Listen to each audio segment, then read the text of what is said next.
there are lessons to be learned. And one of the lessons is that never again should our Prime Minister or any politician be able to freeze your bank account or confiscate your property without a court order. Yes.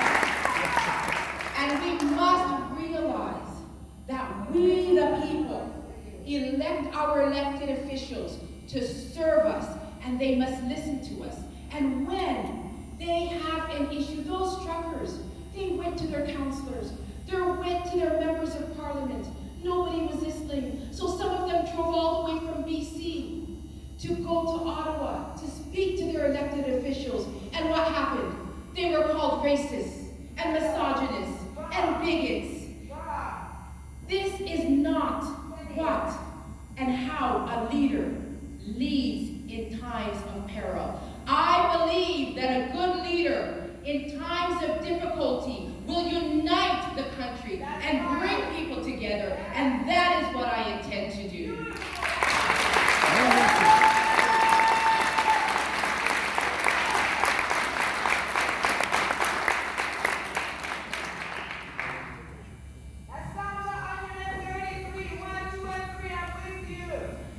Amen. Thank you. Our country is at a precipice. If you look at the candidates, many of them believe the same thing on fiscal issues. But what does it profit us if we have a strong economy? And I will talk about economic issues. But what does it profit us if we have a strong economy and we're losing our children? That's right. And we're losing our families? We need to ensure that we stand up to a lot of the rhetoric that we're seeing. Cancel culture and wokeism is destroying our society. Our children are being over-sexualized in schools. Our children are being taught to hate each other and being divided with this narrative that we're pushing through our education system. I believe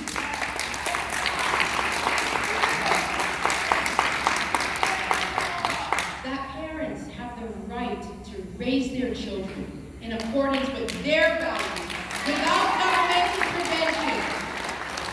And that is why it is important that we have an overarching parental rights bill, a parental rights charter that will tell every level of government that it is the parents that have that right to raise their children, and that governments do not stand in locus parentis to parents.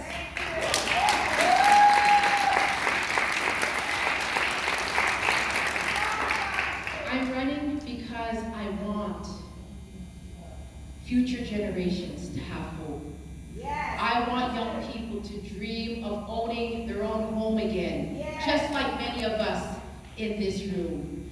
But when you look at the average housing price in Canada, $1 million, it is inconceivable to a young person how they're even going to save the down payment. And they cannot see themselves exiting out of their parents' homes or out of their parents' basements.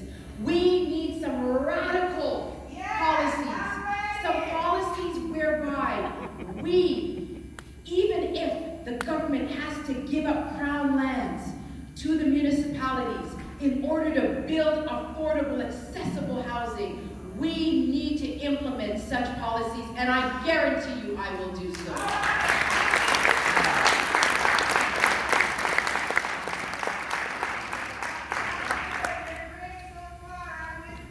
Thank you. Thank you. Everybody can hear you. Yes, thank you. I'm running because I've heard from small business owners that they struggled even to find employees. And we had young people sitting at home collecting $2,000 a month while restaurants were closed because they had nobody to work. I've spoken to business owners who refinanced their properties and put a line of credit on their property so that they could pay the salaries of their employees to keep the business open after COVID.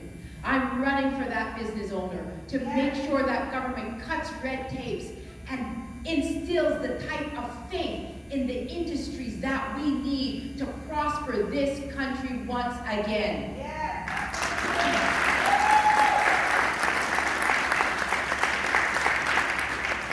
I'm running for the nurse who told me that at the beginning of COVID, she worked 18-hour days, and she was terrified. She didn't know what this disease was, what this virus was.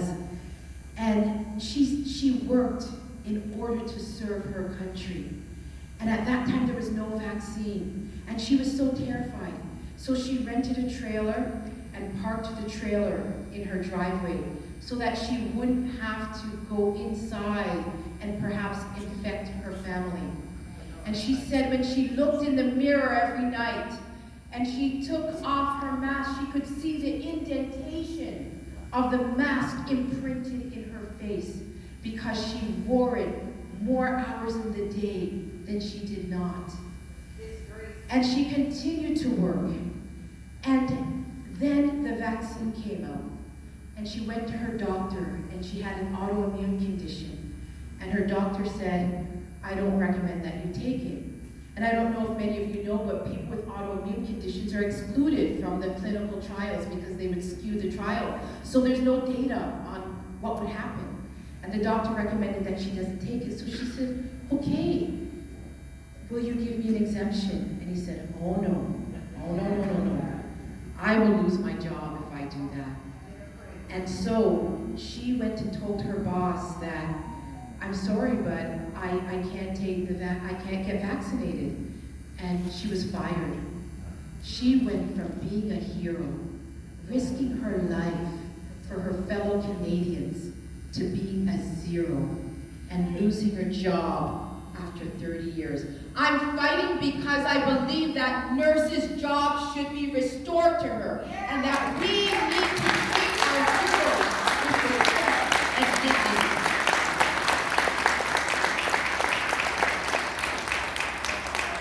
I'm also tired of the division and the demonization of people of faith. I believe that we have a charter of rights where we have freedom of religion, freedom of expression, freedom of conscience, and we as Canadians need to uphold that and hold our government to that. When we see governments trying to divide people on things such as religion or belief, we need to push back. And that's one of the reasons why I tell people that I'm pro-life. Not because I expect a pro-choice person to think like me. Most of my friends are pro-choice, and they have a different belief than me. And that's okay. It's okay for us all to have different beliefs. And yes, we can still work together and find policies.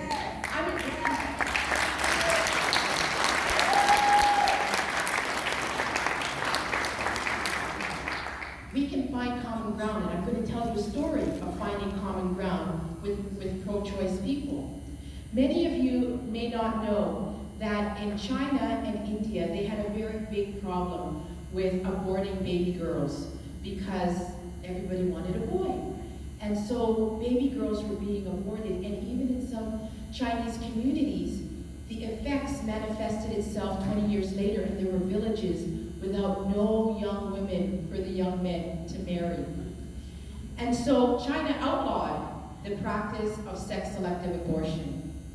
They put it in law.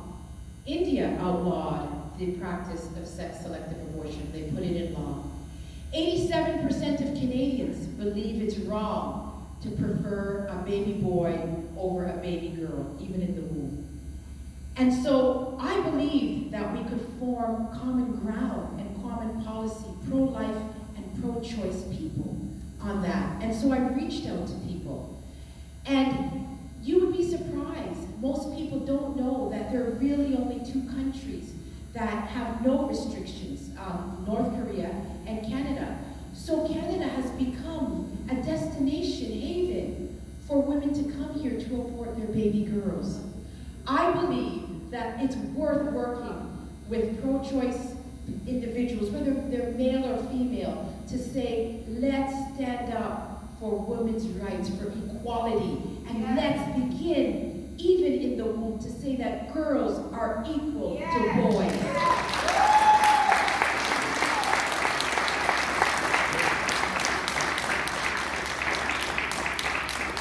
So many people have told me that they've lost faith in our institutions. They've lost faith in government. They've lost faith in the media. And rightly so. When you look at the invocation of the Emergencies Act, we see that there was not even a debate before it was invoked. Churchill had bombs dropping on him, and yet Parliament opened. We had the day off on Friday when the Emergency Measures Act was invoked. We should have been there debating on behalf of Canadians when something so restrictive is invoked. And that undermines confidence in our democracy.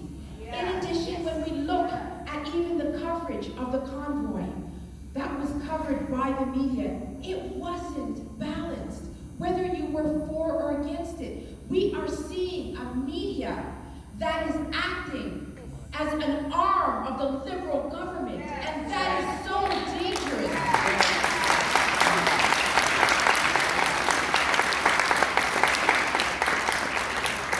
A functioning democracy needs an independent media.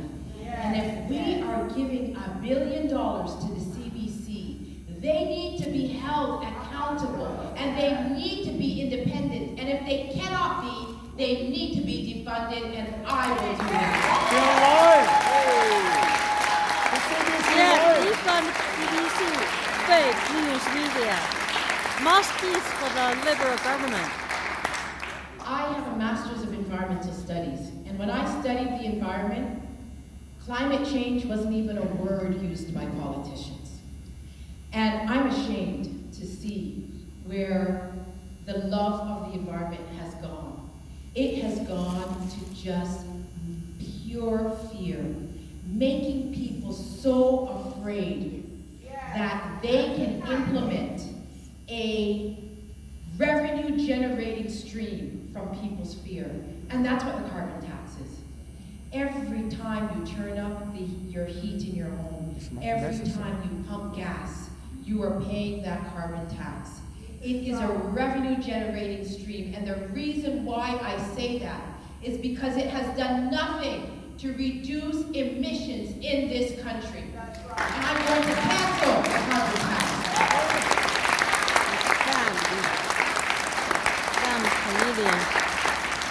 I don't know if you know, but Canada has not met their targets under the Paris Accord. The United States under Donald Trump pulled out of the Paris Accord. And guess what? They met their targets.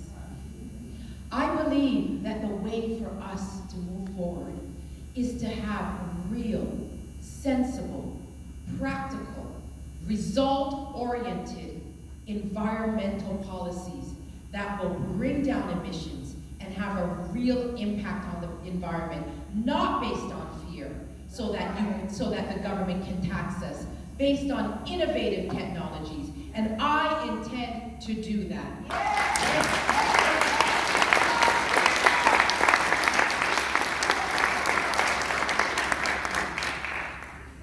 I also am very passionate about various areas in our country.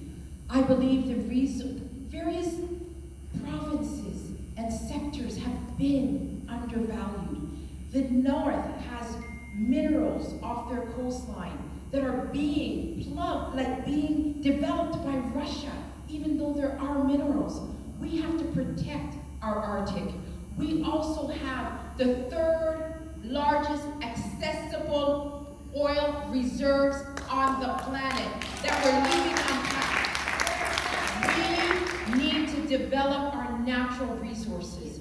We need to be able to offset that 40% dependency that Europe has on Russian oil. 40% of European oil used right now is coming from Russia. We should have our products, get our products to Tidewater, get it over, get it to market, sell our products abroad. repatriate those monies, and build this country again.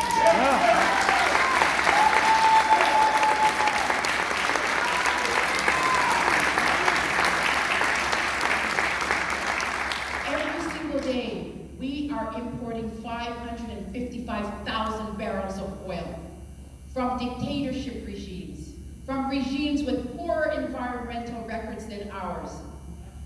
Yet we say we care about the environment. If we are still using oil, it should be Canadian oil.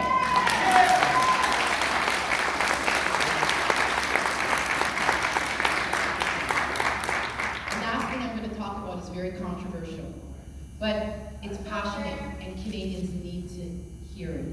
You need to know where we are as a nation. I have a PhD in international law, so I see things before they happen. I can look at treaties and actually predict where they're going and the impact that it's going to have on us. Next month, the World Health Organization will have its first draft of the Global Pandemic Treaty. And the potential of that treaty will give the WHO powers to dictate when there is a pandemic within our country. This means that they could determine a pandemic to be a stroke, a rise in strokes, a rise in heart attacks, monkeypox, or a new variant. And when that is invoked, every single thing that we experience over the last 2 years, whether it's lockdowns, whether it's medication that your doctor can prescribe, whether it's how many people you can meet with, whether it's you can travel, everything will be dictated in harmony at that time with the WHO. I believe that as a sovereign nation that has gone through such trauma and turmoil that we've experienced the last 2 years, we need to do an assessment of what we did right and what we did wrong. We need a national inquiry into COVID, and I will bring that forward.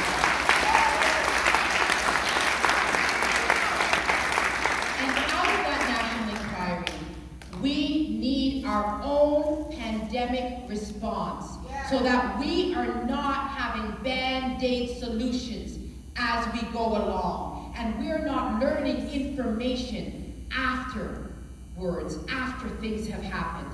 We need our own pandemic response, and we do not need to sign on to a global pandemic treaty when we do not have our own house in order first.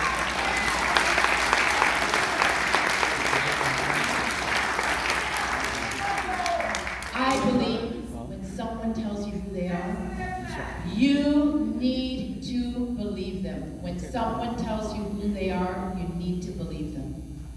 And Klaus Schwab, who is the chairman of the World Economic Forum, the WEF, has said that he has, these are his words, I would have used the word infiltrated, but that's not what he said. He said that he has penetrated Canada's cabinet. He may be lying. I don't know if he's lying. But what I can tell you is that it shows an utter disrespect for our democracy. An utter disrespect for our democracy. When you have people and we have elected officials that a leader of a global organization has said that he has penetrated our cabinet, that is a dangerous thing, and we should not be doing business with the WF. Do you agree with me? Yes.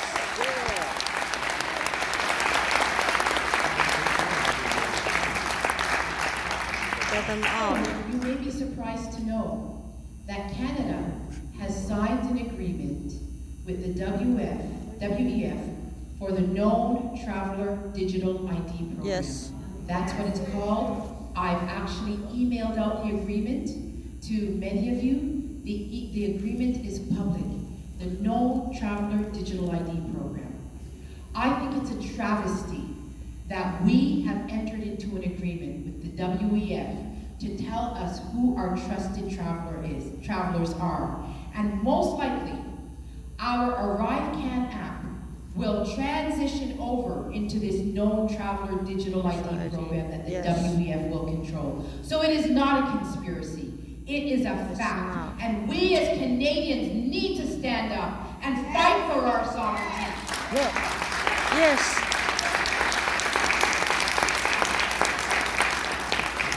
We need to tell all these global organizations that we are sovereign individuals, that we are a sovereign country, and we do not need global organizations to tell us how to raise our children and how to run our country. And with resources to develop. So as you can see, I'm not a career politician. I speak about very difficult issues. And my background is really, it's as a lawyer and in academia. I taught at the University of Toronto, I taught at York University, I've taught at Osgoode Hall Law School. And I ran my own business. And I took my business to a point where it was very successful. My offices were in a building that I owned the units, and I had lawyers working for me. I thought that I felt a calling to go into politics to serve my country, and I thought my business, I could leave it to the lawyers, but I soon realized that being a perfectionist and having standards, I didn't want my name to be affected if it wasn't running the way that I ran it and serving the clients the way I served them. So I sold it, and even the building that my law firm was in, I sold that too. And so I've given up a lot. I've had a full and successful and prosperous career. And I do believe that every single thing that I've done to this moment has prepared me to stand right here in front of you and offer my experience and my potential and my hard work as service to you. I truly believe that right now, our nation is at a crossroads. Yes. We can decide where we go. We can decide if we want to do politics the way we've always done it. We can decide if we're going to run away and let people label us and call us names, and we're just going to watch the fabric of our society disintegrate. Or we can stand and we can elect strong politicians with conviction, with passion, and that will give everything in making sure that once again, this nation is the freest and prosperous nation in the world. Thank you.